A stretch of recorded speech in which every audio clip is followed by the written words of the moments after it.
बौद्ध जिला हरभंगा ब्लॉक बड़पाहाड़ घेरा तलगा पंचायत रही 16टी वार्ड एवं छोट मोट कर 42टी ग्राम।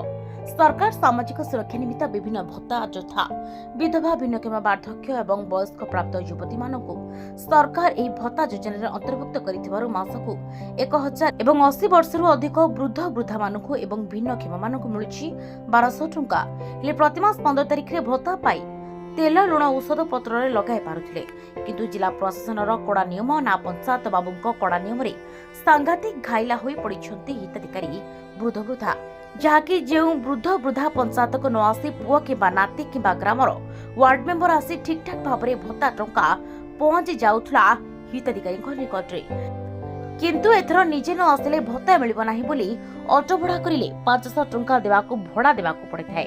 तथापि पंचायत को आसबाक हेले 10 किलोमीटर जीवाक पड़े थाए। ले भत्ता टंका पाइब 1000 भड़ा देव 500 टंका। एडु वृद्ध वृद्धा एथर संपूर्ण भाव में भांगी पड़िछंती।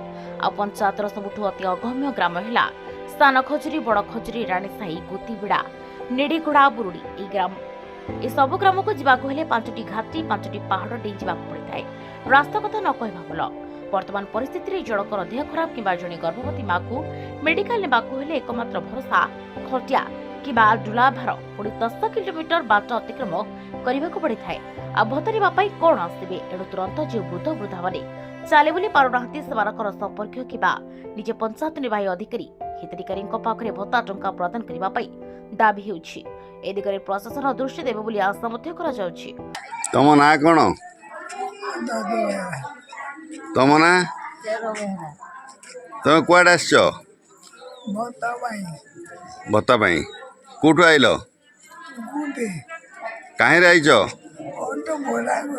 केते भड़ा देइज? 500 टंका। तुम केते भत्ता पाउच? 1000। तो 500 टंका गला भड़ा माने भड़ा बाबद रे? हाँ अच्छा, तुम कौन कले सुविधा पाइब? आज घर को नहीं देवे? अच्छा, तमें तुम पुओ को पठाउल देले नहीं? नहीं पुओ को नहीं कि माइकना गोरा में धर के आई कि